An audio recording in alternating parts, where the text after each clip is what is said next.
முகுந்தன் முரளி.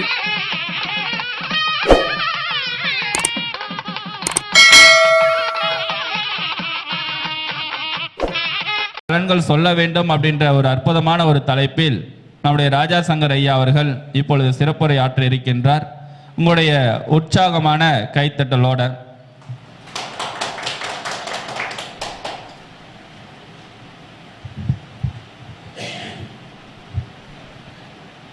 வாழ்க ஜோதிடம், வளர்க ஜோதிடக்கலை, ஓங்குக ஜோதிடர் ஒற்றுமை. இன்று மகரிஷி ஜோதிட ஆராய்ச்சி அறிவத்தில் சிறப்பதொரு எத்தனை கருத்தரங்கம், 76வது கருத்தரங்கம் சிறப்பாக நடைபெற்று கொண்டிருக்கிறது. அதில் அடியனுக்கும் ஒரு வாய்ப்பு கொடுத்து நல்கிய மகரிஷி ஜோதிட ஆராய்ச்சி அறிவத்தின் தலைவர் முகுந்தன் முரளி ஐயா அவர்களுக்கும் மற்றும் நிர்வாக குழுவில் உள்ள அனைவர்களுக்கும், எனக்கு இந்த ஜோதிட கலையை கற்றுத்தந்த அனைத்து குருமார்களின் பாதம் வணங்கி, என் தாய் தந்தையரின் பாதம் வணங்கி, என் வாய்மொழி கேட்டுக்கொண்டிருக்கும் அனைத்து ஜோதிட ஆசான்களுக்கும், ஜோதிட நல் உள்ளங்களுக்கும், ஜோதிட ஆர்வலர்களுக்கும் என் மனமார்ந்த நன்றியை தெரிவித்துக்கொண்டு, எனக்கு ஜோதிட கதம்பத்தில் கொடுத்திருக்கக்கூடிய தலைப்பு பஞ்சாங்க நுணுக்கங்கள். பாருங்க, இந்த ஜோதிட கலையை நிறைய பேர் நிறைய விதமாக கையாளக்கூடிய விஷயங்கள் நிறைய இருக்கு. அப்படி கையாள்வதில் பாரம்பரியம் என்பது மிக ஒரு பொக்கிஷம். ஜோதிடம் சொல்வதற்கு எளிமையான விஷயத்தை சொல்லக்கூடியது. இந்த ஜோதிட கலையை எப்பேற்பட்ட ஆளும் நான் முழுமையாக கற்றுக்கிட்டேன்னு சொன்னால் அவங்களாட்டம் முட்டாள் வேற யாரும் இல்லை. ஏன் அப்படின்னா, இந்த ஜோதிட கலை அப்படிங்கிறது பல விதமாக போயிட்டு இருக்கு. இந்த உடம்புல அவங்களுடைய கையில் 8 ஜான் உடம்புக்குள்ள எத்தனையோ வகை ஆசைகள் இருந்தாலும், இதனால தான் நான் உயிரோடு இருக்கிறேன் அப்படின்னு எதையே சொல்ல முடியுமா? அப்படி சொல்ல முடியாது. அதுபோல ஜோதிட கலையில் பல விதம் இருக்குது. நான் சொல்லலாம், நீங்கள் சொல்லலாம், எது வேணாலும் சொல்லலாம். அப்போ ஒரு ஜோதிடருக்கு என்ன தேவை அப்படின்னா, வாக்கு பலன் தேவை, வாக்கு பலிதம் கண்டிப்பாக தேவை. ஒரு நல்ல வார்த்தைகளை பேசக்கூடியவர்கள் வாழ்க்கையில் வெற்றி பெற்றதாக சொல்லியிருக்கிறாங்க. பாருங்க, இந்த ஜோதிடத்தை ரொம்ப இழிவாக பேசுகிறீங்க நிறைய பேர் இருக்கிறாங்க. ஒரு ஜோதிடம், அதாவது சினிமா துறை, ஒரு நாடகத்துறை, இதெல்லாம் எடுத்துக்கிட்டிங்கன்னா ஜோதிடம் அப்படிங்கிறது இல்லை. அது ஒரு ஆளை கூட்டிகிட்டு வந்து வச்சு அவங்களுக்கு தகுந்தாற் போல் அவங்கள சொல்ல வச்சு இப்படி தான் ஜோதிடம் இருக்குது அப்படிங்கிற மாதிரி இன்றைக்கி கொண்டுட்டு வந்திருக்கிறாங்க. அப்படிலாம் இல்லை. ஜோதிடம் எந்த கண்ணோட்டத்தில் பார்க்குறீங்களோ அந்த கண்ணோட்டத்தில் உங்களுக்கு வெற்றி உறுதி. பொதுவாகவே இந்த ஜோதிடத்துறையில் ஒன்றும் தெரியாதவங்க, ஜோதிடத்தை பற்றி தெரியாதவங்க பல விதமான விமர்சனங்கள் செய்கிறாங்க. சரி, அது அவங்களுடைய அறியாமை அப்படின்னு கூட நம்ம சொல்லிடலாம். ஜோதிடருக்கு ஜோதிடரே குற்றம் சொன்னால் அந்த குற்றத்தை யார்கிட்ட போய் சொல்கிறது? ஜோதிடர் ஒரு விஷயத்தை சொல்கிறார், அவர் புதுமையான ஒரு விஷயத்தை சொல்கிறார் அப்படின்னா ஏற்றுக்கக்கூடிய பக்குவம் இருந்தால் மட்டுமே அவர் நல்ல ஜோதிடர். ஏதோ ஒரு புது விஷயத்தை சொல்கிறாங்க, அந்த விஷயத்தை நாமளும் அதை செயல்படுத்தி பார்க்கணுங்கிற எண்ண ஓட்டங்கள் வேணும். அது எந்த மாதிரி கேபியாக இருந்தாலும் சரி, சந்திர நாடியாக இருந்தாலும் சரி, பாரம்பரியமாக இருந்தாலும் சரி, டிஎன்ஏவாக இருந்தாலும் சரி, எதுக்காக இருந்தாலும் சரி, வேறு கிரகங்களை கொண்டு வந்துடுவீங்களா? 9 கிரகம் இல்லாத வேற கிரகங்களை கொண்டு வந்துடுவீங்களா? அப்படி கொண்டு வர முடியாது. அந்த 9 கிரகத்திலையும் இந்த கிரகம் மட்டும்தான் நல்லதை செய்யும் அப்படின்னு உங்களால் சொல்ல முடியுமா? சொல்ல முடியாது. எத்தனை இழிவா பேசினாலும், எத்தனை சங்கடப்படக்கூடிய விஷயமாக பேசினாலும் நல்லா யோசிச்சு பாருங்க. ஒரு பையன் பிள்ளைக்கு நீங்கள் ஜாதகம் பார்த்து கொடுத்து இந்த பையனுக்கு கல்யாணம் ஆகாதுன்னு சொல்லிடுறீங்க, சரிங்களா? அப்படி சொல்லிடுறீங்க. இதே கொஞ்சம் யோசிச்சு பாருங்களேன், உங்கள் பையனாக இருந்தால் நீங்கள் அப்படி சொல்லிடுவீங்களா? சொல்லிடுவீங்களா? பழனிதங்க ஐயா சொல்லிடுவீங்களா? சொல்லிடுவீங்களா?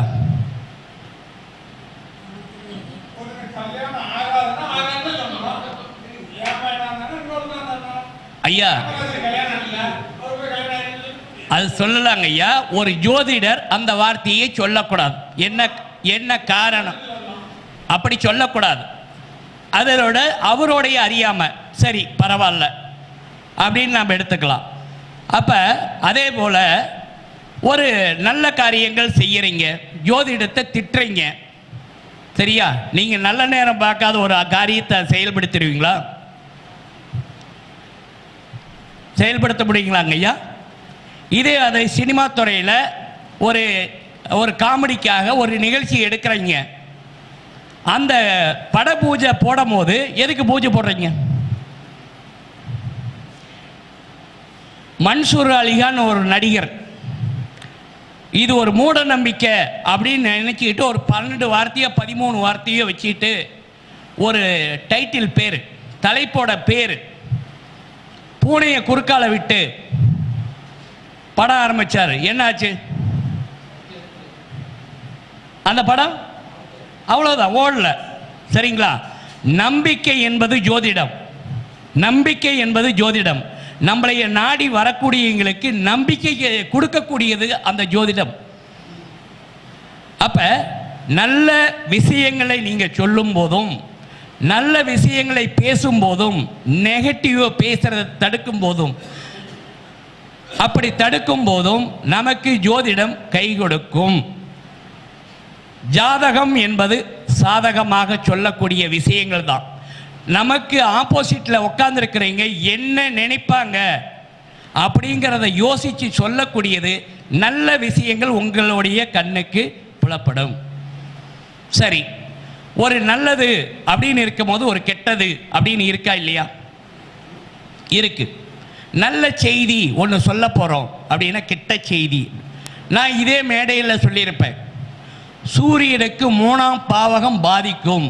அதுக்கு ரீசன் சொன்னேன். சூரியன் ஆட்சி பெறக்கூடிய வீடு, சூரியன் ஆட்சி பெறக்கூடிய வீடு சிம்ம வீடு.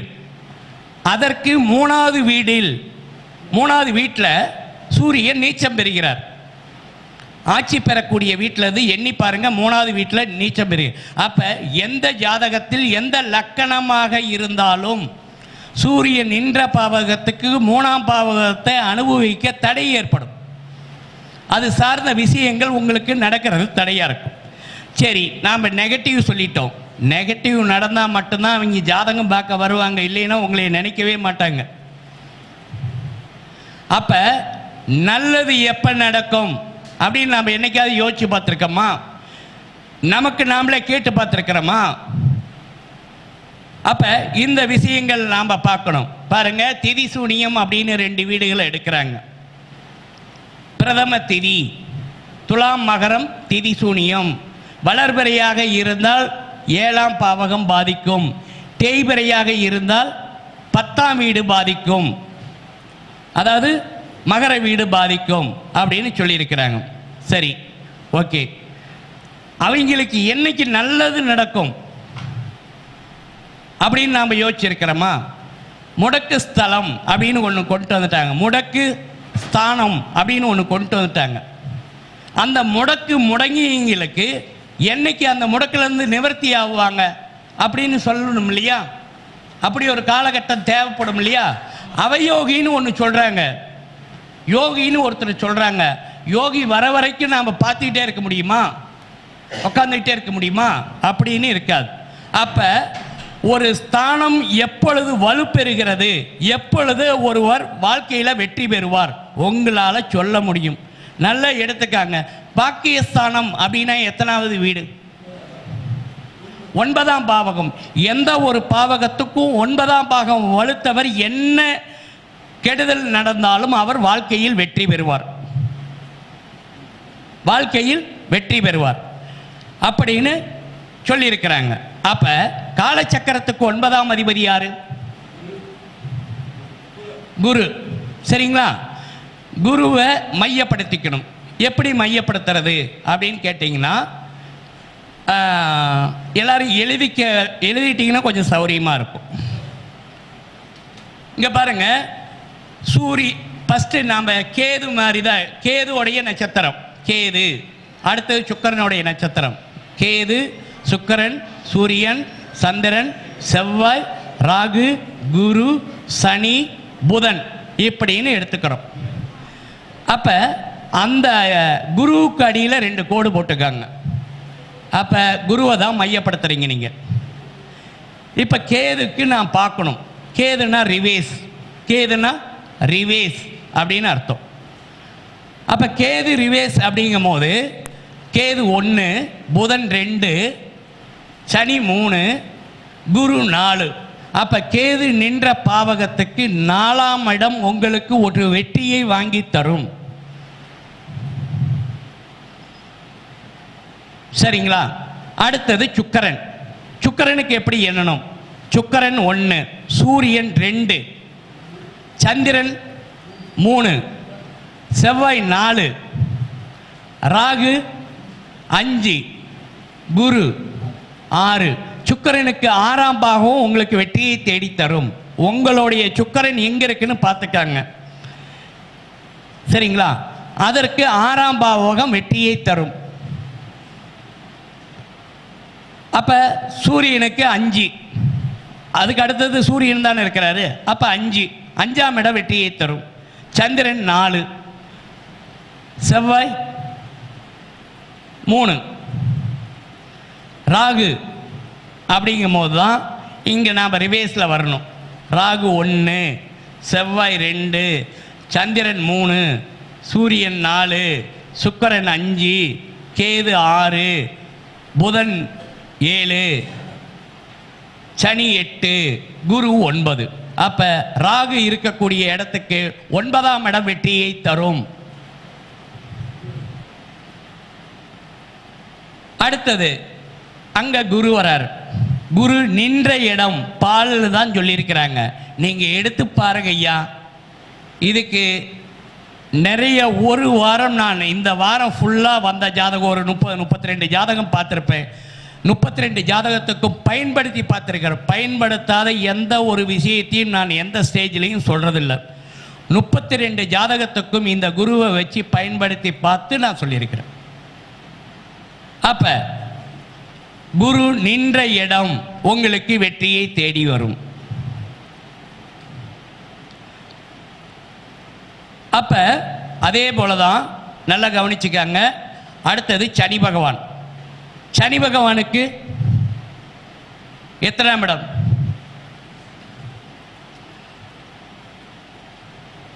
ஐயா புரியலையா?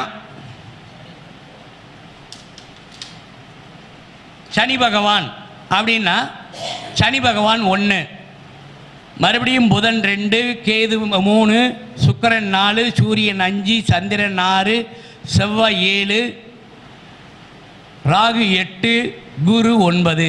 சனி பகவானுக்கும் 9ஆம் இடம் உங்களுக்கு வெற்றியை வாங்கி தரும். புதன் 8ஆம் இடம் வெற்றியை வாங்கி தரும். அப்ப நல்லா கவனிச்சு பாருங்க. இந்த நான் மறுபடியும் சொல்லிக்கிறேன், நீங்க வேணா வீட்டில் போய் போட்டு பாருங்க, உங்களுடைய ஜாதகத்துக்கு அப்ளை பண்ணி பாருங்க. என்னன்னா கேது 4, கேது நின்ற பாவகத்துக்கு 4ஆம் இடம், 4ஆம் இடம் வெற்றியை வாங்கி தரும். அது லக்கணத்துக்கு என்ன பாவகணும் நீங்க பார்த்துக்கணும். சுக்கிரன் 6, சூரியன் 5, சந்திரன் 4, செவ்வாய் 3, ராகு 9, குரு 1, சனி பகவான் 9, புதன் 8. இது வெற்றியை தரும். சரி, இதில் யாருக்காவது சந்தேகம் இருந்தால் என்னுடைய ஃபோன் நம்பர் 8778172904. இந்த நம்பருக்கு கால் பண்ணுங்க. எந்த நேரமாக இருந்தாலும் உங்கள் சந்தேகம் தீர்க்கப்படும். சரி, ஒரு ஜாதகம், ஒரு வருஷம், ஒரு நாள், இந்த வாரம், இந்த மாதம் எனக்கு எப்படி இருக்கும்? சரிங்களா? எப்படி எனக்கு எப்படி இருக்கும்? இந்த வருஷம் பிறக்குது. இப்போ என்ன வருஷம்? சோபகிருது வருஷமா?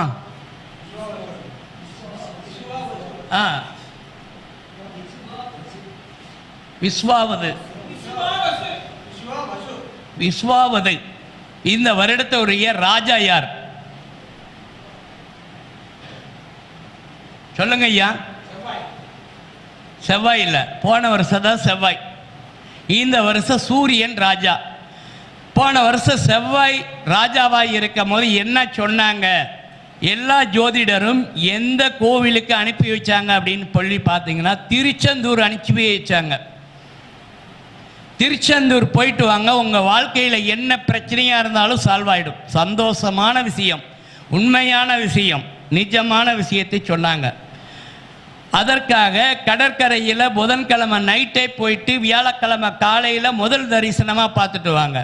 அதுவும் சூப்பர். அப்போ செவ்வாயாய் இருக்கக்கூடிய ராஜா திருச்செந்தூர் கோவிலை வலுப்படுத்திட்டாரா? அங்கே திருச்செந்தூரில் இருக்கிற அந்த மக்கள் ஒரு சில கடைகள் என்னிட்ட சொன்ன விஷயம் என்ன அப்படின்னா, எல்லா ஜோசிகாரங்களையும் திருச்செந்தூரே அனுப்பிச்சுட்டா படாத அவஸ்தையாக இருக்குது. எங்களுக்கெல்லாம் ரொம்ப எங்களுக்கு வருமானம் ஒரு பக்கம் இருந்தாலும் அவங்களுடைய தொல்லைகள் நிறையா இருக்கு. இன்னும் தமிழ்நாட்டில் எத்தனையோ கோவில், ஆறுபடை வீடு அப்படின்னு சொல்லக்கூடிய ஆறுபடை முருகன் கோவில் இருக்குது. குன்று இருக்கும் இடமெல்லாம் குமரன் இருப்பான்னு சொல்கிறாங்க. அந்த இடத்துக்கெல்லாம் அனுப்பிச்சுட்ருக்கலாம்ல. உண்மைதான், சரியா? உங்களுக்கு பக்கத்தில் எங்கே கோவில் இருக்கோ அந்த கோவிலுக்கு போயிட்டு வரலாம் அப்படிங்கிறது ஒன்று. அதே போல் இந்த வருஷம் சூரியன் ராஜாவாக வந்திருக்கிறார். எந்த கோவிலுக்கு போக சொல்லுவாங்க? சிவன் கோவில். நிறைய பேர் பாருங்க திருவண்ணாமலை போயிட்டு வாங்குங்கிறாங்க. திருவண்ணாமலை பௌர்ணமி வழிபாடு செஞ்சுட்டு வாங்க. நாம் இப்போ சொல்லக்கூடிய நேரத்தில் கூட அந்த 18 கிலோமீட்டரையும் யாராவது ஒருத்தர் சுற்றிட்டு தான் இருப்பாங்க. இது போல் காலகட்டங்கள் இங்கே நடந்துகிட்டு இருக்கும்.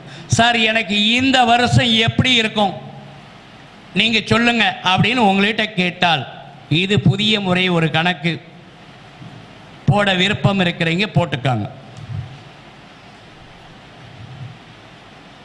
இது ஆதாயமா விரயமா இந்த வருஷம் அப்படின்னு கண்டுபிடிக்கணும்.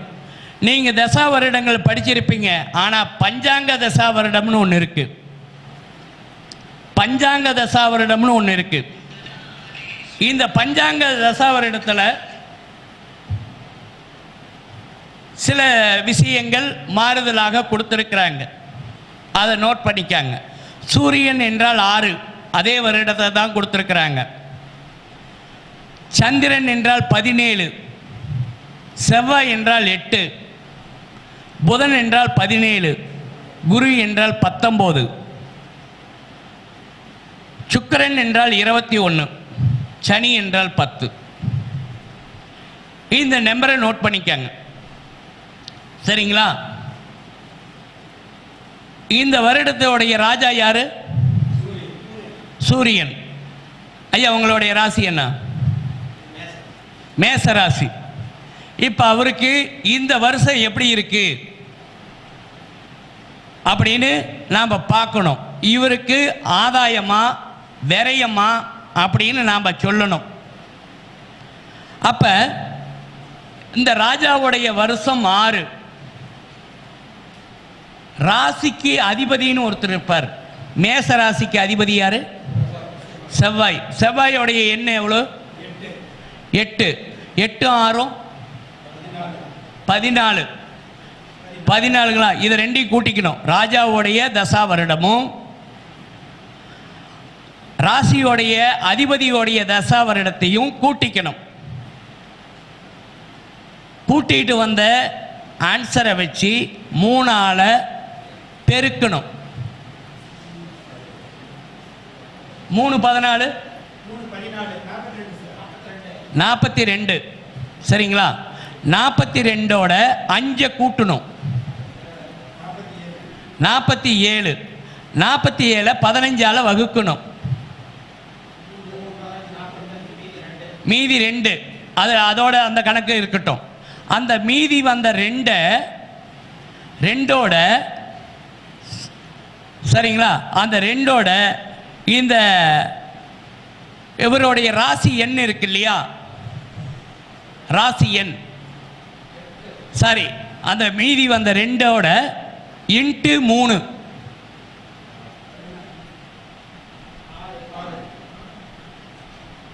3 சரிங்களா? 2 இன்ட்டு 3 6.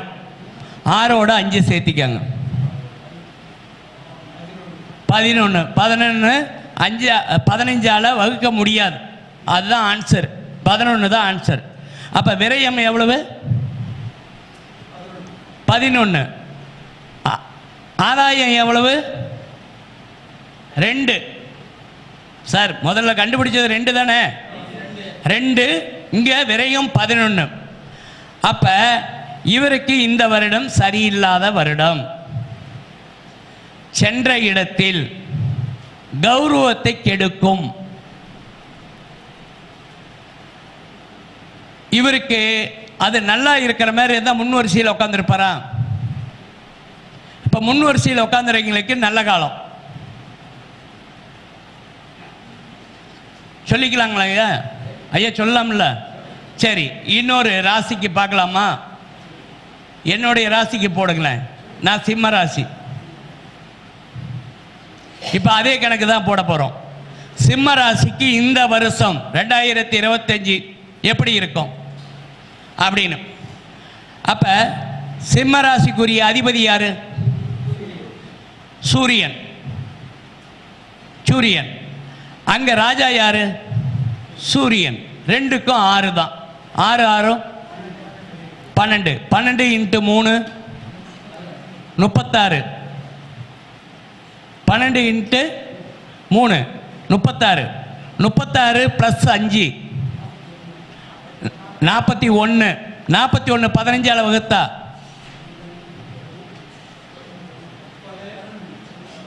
மீதி 11 வருதுங்களா? 2 15. ஆமாம் 11 வருது. இது ஆதாயம் 11. ஆதாயம் சிம்மராசிக்கு ஆதாயம் 11. நோட் பண்ணிக்கோங்க. சரி, மீதி 11 வந்ததோட விரயம் பார்க்கணும். 11 இன்ட்டு 3 33. 33 அதோட 5 சேர்த்துங்க.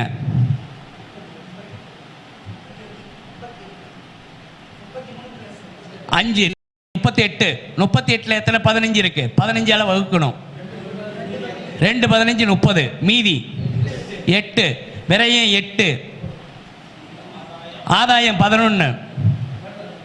இவர்கள் வாழ்க்கையில் வெற்றி பெறுவார்கள். இந்த வருஷம் வெற்றி பெறுவார்கள். ஐயா புரிஞ்சுதா? இருக்காது கேள்வி இருக்கா? எப்பயுமே ஒரு எண்ணாவது, அதாவது 11ங்கிறது 10ஆக இருந்தாலும் விரயம் 10ஆக இருந்தாலும் அவங்களுக்கு 1 ரூபா மீதி இருக்கு. சரிங்களா? இவங்களுக்கு எந்த இடத்துல போனாலும் பெயர் கெடுக்காது. இந்த வருடம் எப்படி இருக்கு அப்படின்னு உங்களால் பார்த்து சொல்ல முடியும் இல்லையா? இன்னைக்கு எனக்கு எப்படி இருக்கும் தினப்பலன் சொல்வதற்கு ஒரு டிவி நிகழ்ச்சியில் பேசுறீங்க. இன்னைக்கு கிழமைநாதன் யார்? செவ்வாய். செவ்வாயோடைய எண் எவ்வளவு? 8. நீங்க என்ன ராசி? மீன ராசிக்கு அதிபதி குருவுக்கு என்ன சொல்லி இருக்கிறோம்? 19. குருவுக்கு 19 வருடம் தசா வருடம் நாம கொடுத்திருக்கிறோம். அப்ப இன்னைக்கு உரிய எண்ணு 8. 8ம் 19ம் 27 27 இன்ட்டு 3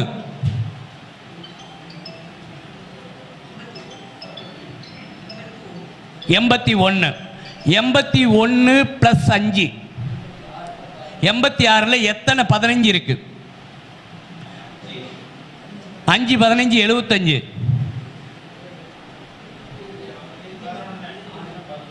மீதி ஐயா 75 போச்சுன்னா 86ல் 11 இருக்குங்களா? சரி, இப்போ மீதி எவ்வளோ வந்ததுங்க? 11 இன்ட்டு 3 33 33 ப்ளஸ் 5 38. சரிங்களா? 38ல் எத்தனை 15 இருக்கு? மீதி 8 இருக்குங்களா? மீதி 8 இருக்குங்களா? ஆதாயம் எவ்வளோ? 11 விரையும் 8. இன்னைக்கு நாள் உங்களுக்கு சரிங்களா நல்ல நாள். நீங்க எந்த நாளுக்கு சுப நாளா பார்க்கணுமா? எனக்கு இது போல நாட்களை பார்த்து நீங்க கொடுங்க.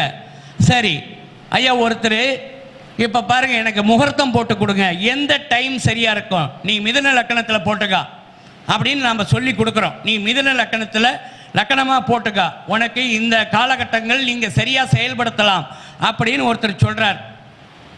அப்ப மிதுன லக்கணத்துல எந்த பாதத்தை எடுத்து கொடுக்கணும்? இதுதான் முக்கியம். எந்த பாதத்தை எடுத்து கொடுக்கணும்? அப்ப அப்படினால் 9 பாதம் இருக்கு. 9 பாதத்துல சென்று பாதம் எது? சென்று பாதம் எது அப்படின்னு பார்க்கணும். 9 பாதத்துல சென்ற பாதம் பாருங்க, மிருகசீரிடம் 3ஆம் பாதம் இருக்கு, 4ஆம் பாதம் இருக்கு, 2 பாதம் ஆச்சு. திருவாதிரை 1 2. அப்ப திருவாதிரை 3ஆம் பாதத்தை நீங்க குறிச்சு கொடுங்க. நீங்க எந்த நேரமாக இருந்தாலும் இதுல ராகு சம்பந்தப்படுது, இந்த ஓரை சம்பந்தப்படுது, எந்த ஓரை சம்பந்தப்பட்டால் நீங்க குறிச்சு கொடுக்கக்கூடிய பாதம் தான் சரியான பாதம், அவங்களுக்கு வெற்றியை தரும். சரிங்களா?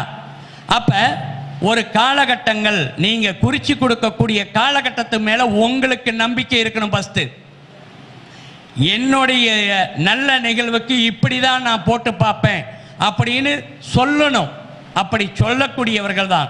நான் குறிச்சு கொடுக்கறதோட சரி, வேற யாருக்கும் சொல்றதெல்லாம் இல்லை அப்படிங்கிறதெல்லாம் எனக்கெல்லாம் நான் பார்த்துக்கிறதில்ல அப்படின்னா அது அவ்வளோதான். சரிங்களா?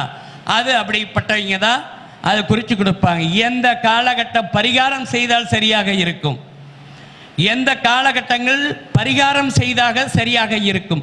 ராகு உங்களுடைய கட்டங்களில் ஜனன காலகட்டத்தில் எந்த வீட்டில் இருக்கிறாருன்னு பாருங்க. எனக்கு ராகு இருக்கக்கூடியது கன்னியா வீடு, கன்னி வீடு. கன்னி வீடு அப்படிங்கும் போது நான் எந்த மாதம்? அது புரட்டாசி மாதம். நான் புரட்டாசி மாதம் பரிகாரம் செய்தால் பலிக்காது. சரிங்களா? மாசத்துல பார்த்துட்டோம், கிழமையில பார்க்கணும். அது என்ன கிழமை? கன்னியா வீடு என்ன கிழமை? புதன்கிழமை. நான் புதன்கிழமை பரிகாரம் செய்தால் பலிக்காது. சரிங்களா? அது அந்த ராகு நிற்கக்கூடிய நட்சத்திரம் உத்திர நட்சத்திரம். எனக்கு கிருத்திகை நட்சத்திரம், உத்திர நட்சத்திரம், உத்திராட நட்சத்திரத்தில் பரிகாரம் செய்தால் பலிக்காது.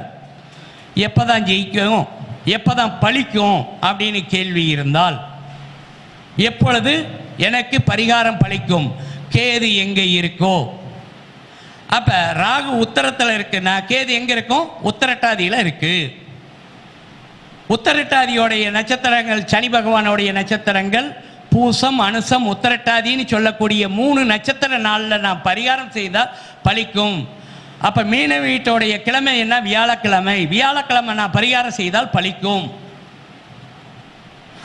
அப்ப சனி பகவானுடைய நட்சத்திர நாளில் எனக்கு பலிக்கும், வியாழக்கிழமை நாள் பலிக்கும். மேலும் சனி பகவான் உங்க ஜென்ம ஜாதகத்தில் எங்கே இருக்கோ அந்த மாதத்திலும் அந்த நட்சத்திரத்திலும் நீங்கள் பரிகாரம் செய்தால் பலிக்கும். சார், இன்னைக்கு ஒரு நாள் நான் எடுத்துக்கிட்டேன், இந்த நாளில் எந்த நாள் செயல்படாது? எனக்கு புதன் ஓரை செயல்படாது, எனக்கு அதாவது குரு ஓரை செயல்படும். ஐயா புரியுதுன்னு நினைக்கிறேன். சரிங்களா? குரு ஓரை எனக்கு செயல்படும், அப்ப புதன் ஓரை எனக்கு செயல்படாது. கிழமைன்னு எடுத்துக்கிட்டீங்கன்னா நீங்க இப்படி எடுங்க. சரிங்களா? சரி, இவ்வளவு பெரிய அரிய வாய்ப்பை கொடுத்த மகரிஷி ஜோதிட ஆராய்ச்சி அறிவியத்தின் தலைவர் முகுந்தன் முரளி ஐயா அவர்களுக்கும் மற்றும் நிர்வாக குழுவைச் சேர்ந்த அனைத்து ஜோதிட நல்லுள்ளங்களுக்கும் என் வாய்மொழி கேட்டுக்கொண்டிருந்த அனைத்து ஜோதிட குருமார்களையும் வணங்கி விடைபெறுகிறேன். நன்றி, வணக்கம்.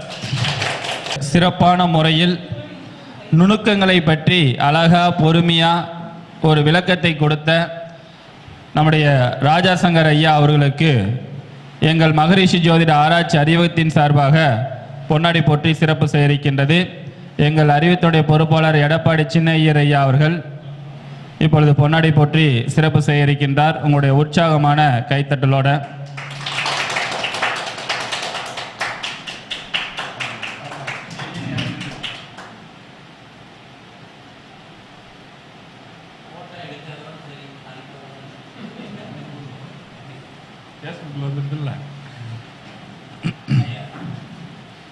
இந்த அற்புதமான நிகழ்ச்சிக்கு நன்கொடையாக நம்முடைய ராஜாசங்கர் ஐயா அவர்கள் நன்கொடை கொடுத்திருக்கின்றார். அவர்களுக்கு மனமார்ந்த ஒரு நன்றி வாழ்த்தையும் தெரிவித்துக் கொள்கின்றோம்.